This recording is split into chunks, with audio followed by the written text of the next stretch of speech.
afternoon, and welcome to the last show of the first semester's Video Voice. Video Voice will be airing documentaries from the seniors' advanced composition class for the next few weeks, while the next semester's Video Voice is learning the ropes. And now, topping today's news.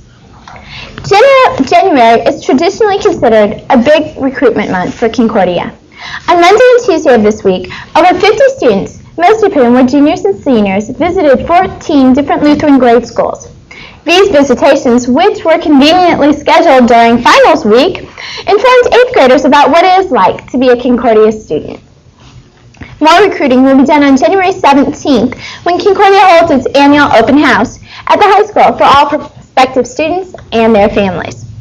All of this recruiting leads up to the new student registration on January 22nd, 23rd, and 24th. Although registration isn't until the end of this month, over 100 freshmen have already signed up. Mr. Herzog, the principal of CLHS, hopes to enroll 200 students for next year's freshman class. The basketball team must have gotten that extra zip they needed to win the January 5th game against Southside at the Spanish dinner, which was held in Concordia Cafeteria last Friday night. The dinner that was catered by El Azteca started at 5 and ended at 7:30. Adults could enjoy a variety of Spanish dishes for only $5.50, while kids under 10 ate for a low $3. Spanish Club co-presidents Tim Maxon and Beth Onega said that they raised over $900, with most of the money going to the Los Pequeños Hermanos Mexican Orphanage. Over 500 people attended the dinner, and one very important guest, our principal, Mr. Herzog, said that their dinner was very good and he continues to enjoy it every year. A new club has started at Concordia. It's called the Young Environmentalist, and it's made up of students wishing for a brighter future for our world. The advisor of this group is Miss Steele, but the actual leader is Junior Carrie Burkott. The group's first project is Adopt a Whale. The Young Environmentalist has about 15 members already. If you are interested in joining, meetings are held every Thursday after school, and if you have any questions, you can see Miss Steele or Miss Carrie Burkott. The Hoosier Lottery has come a long way over the past couple of months. The excitement of people wanting to win big money is overwhelming. The lottery started out with just a simple ticket, with the winnings ranging from $1 to $5,000. The second game was the Hoosier Holiday. The newest games are Fast Cash and Hoosier Hoops. Both seem to be very successful. The winnings for these two games range from a free ticket to $25,000. Will the Hoosier Lottery continue to be successful? Hopefully so. People win, and although it may not be a very large amount at first, if you keep on playing the game, fortune may come your way. During the first semester, JROTC held their fall campouts and their first drill meet at Toledo, which were both great success. Here's a preview of the second semester. In the middle of January, the Special Forces will be going on their winter campout. February will also be a busy month with the Purdue drill meet on the 3rd and the Clendenin drill meet on the 10th. The Portage drill meet is in March. Throughout the course of the second semester, the paper drive, which is supported by JROTC, will continue. The money from the paper drive will help fund the spring trip in April to Norfolk, Virginia. The military ball is on the 21st of April, and the Springfield drill meet is on the 28th of April. The semester will conclude with the Indiana drill meet on the 5th and the military tournament on the 18th. Overall, JROTC's second semester will be full of activities and is looking fairly bright. As the second semester is about to begin, senioritis has begun to set in, or has it been here for some time? Here's Trudy Robinson to fill us in. Senioritis. What is it, and how do you get it? This disease, which is so prevalent to many high school seniors, is considered fictitious in the minds of Webster's Dictionary. In fact, they do not even find it necessary to list it. Yet this word is very real to many seniors at Concordia. So we decided to ask them what their meaning of senioritis was. It's that period of time in your senior year when you don't want to do any work at all. You're slacking. You don't want to get up and go to school in the morning. You fight to get outside at 3:15, get out of here. You abuse all your privileges. I think senioritis probably is just the attitude of kind of not caring anymore, not wanting to do your schoolwork, and just kind of wanting to push everything off and just let it go. You don't really even care about it. I think senioritis is a disease that many seniors get right around Christmas time, and from that point on, the only thing they look forward to is spring break and graduation. Okay, and do you feel that you have this terrible disease yet? And when did you first get it? I don't think I have it yet because I'm not into the school of my choice, so the day that application comes back and says you're in, that's it. It's history. I'll have it from that point on. Okay, and what do you think the specific symptoms will be for you? Or do you have any idea?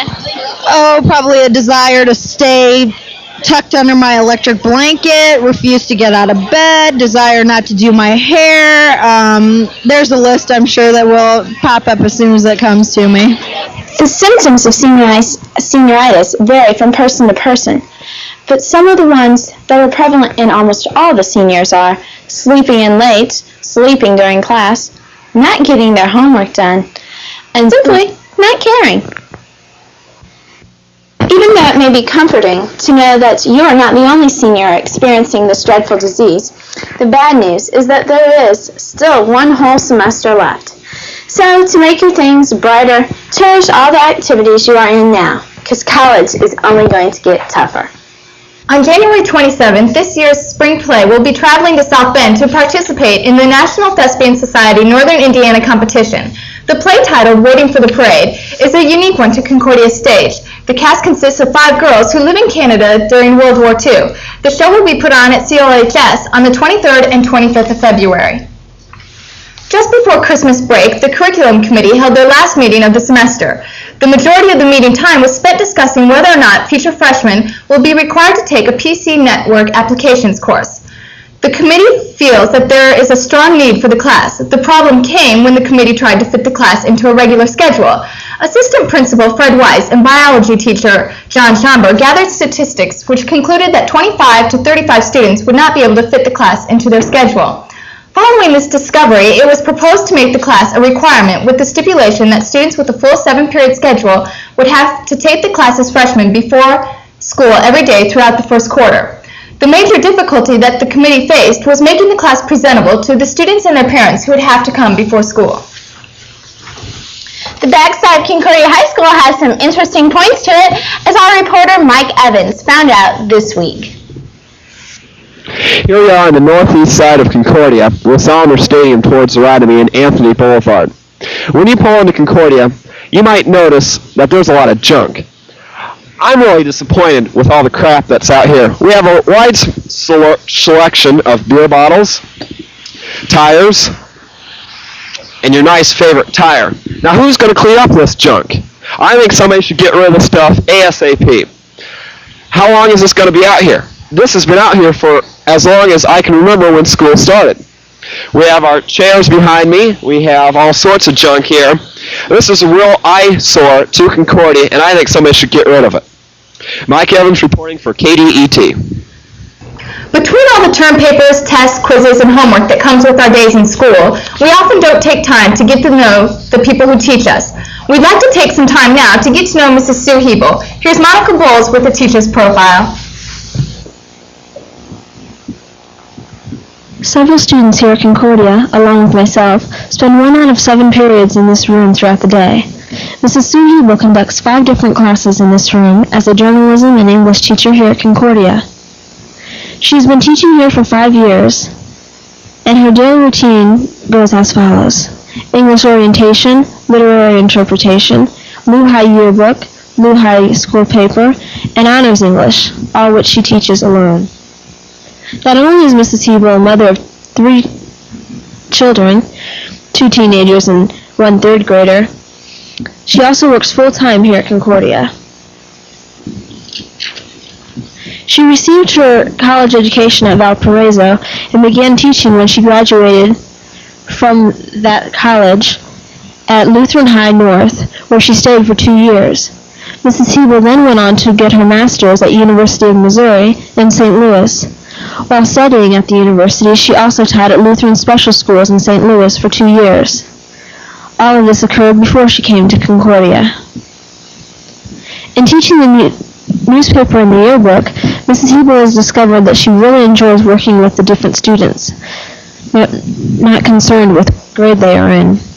The newspaper requires more deadlines and continuous news as to the yearbook only having one deadline and being able to use the entire year for information. The yearbook has won 3 awards the past 3 years, entitled the All-American Award, which is given by the National Scholastic Press Association. Last year, the newspaper won the Hoosier Star Award, and it was the top winner for the state among the small schools.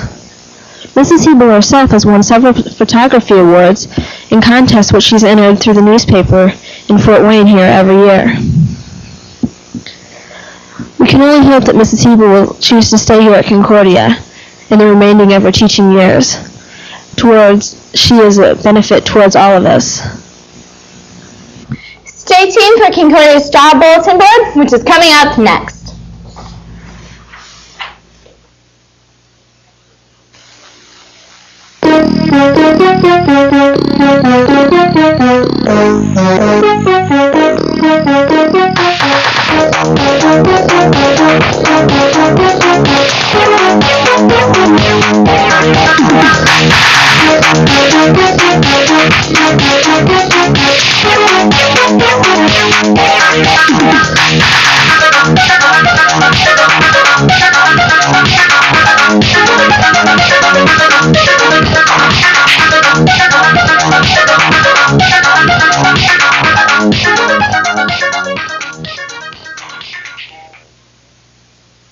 And now to Greg with sports. Thank you, Danielle.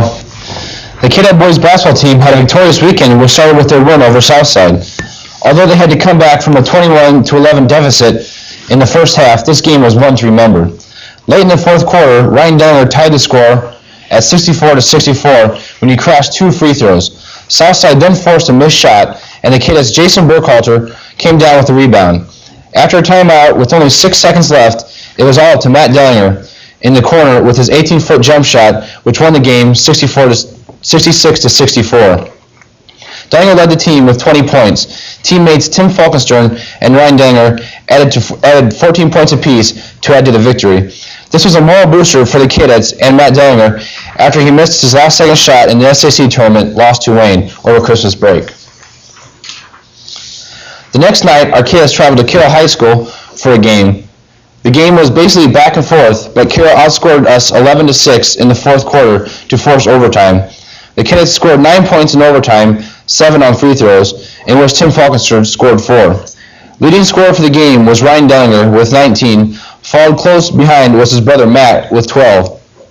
Falkenstern added 9 to the Kidetts' defeat Carroll 60-55 in overtime. The Concordia wrestling team was in action last Saturday at the three-way meet at Harding High School.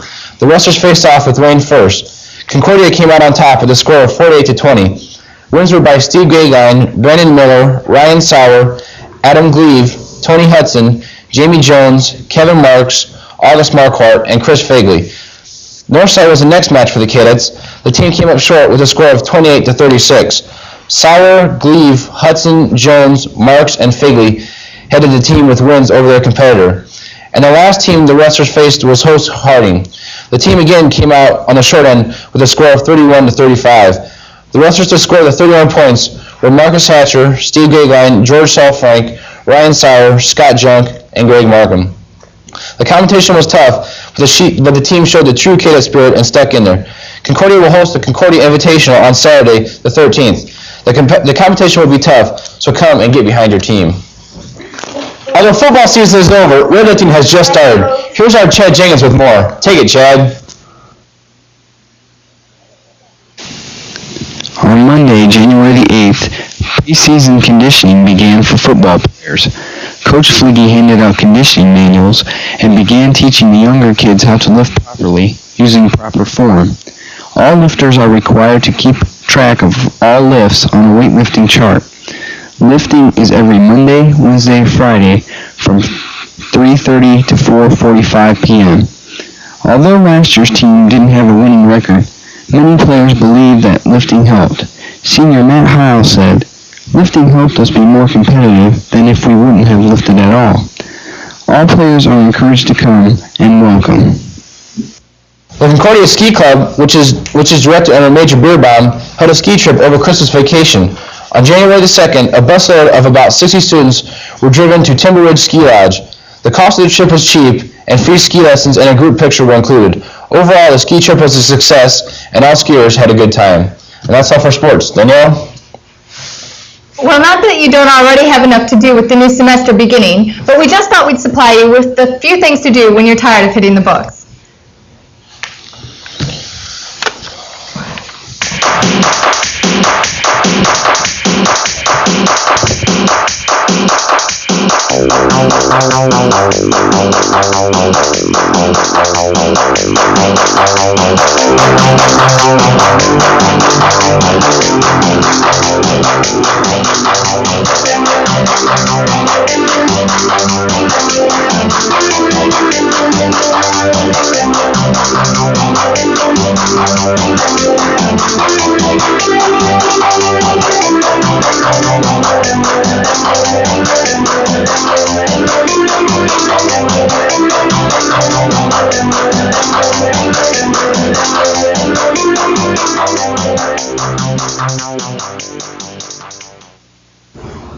And now here's our Jennifer Hayes with commentary on an issue that seems very prevalent among high school students. As most people know, the high school years are probably the most stressful years in any person's life. All in a very short 4 years, one must learn responsibility, deal with pressures, and make decisions that will affect the rest of their life. No wonder a majority of teens complain about being stressed out. As an expert on stress, I have a few words of advice. The first thing you need to know is don't grow up too fast. If you do, you'll never have any fun. High school is a time when you need to experience things and be a little crazy. The second thing you need to know is how to deal with pressures like sex and drugs. If you don't feel comfortable, then don't do it. You'll feel a lot better about yourself. Don't worry about after high school decisions. If you don't know what you want to do, don't worry about it. I'm a second semester high school senior and I have absolutely no idea what I'm going to do after high school. But I just see it this way. If you take it one day at a time, things will eventually fall into place. So there's no need to worry about it. If you concentrate on these 3 things, the rest of the things will come along easily. Just remember this. Don't spend time your high school years stressed out. Live a little and have fun while you can. Well, that's it for this week of Video Voice in our last edition. As we wrap up, we'd like to introduce you to the people who spent the last semester working behind the scenes. Chad Jenkins, who runs audio.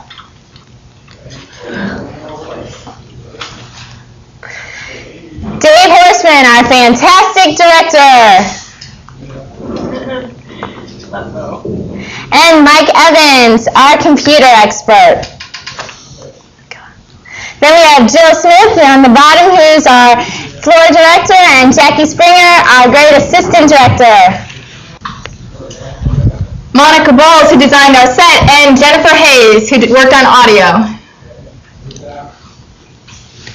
Our fantastic teacher and director, Mr. William Newmeyer. And our switcher, Eric Egbert. There. Yeah, perfect! Who's doing that?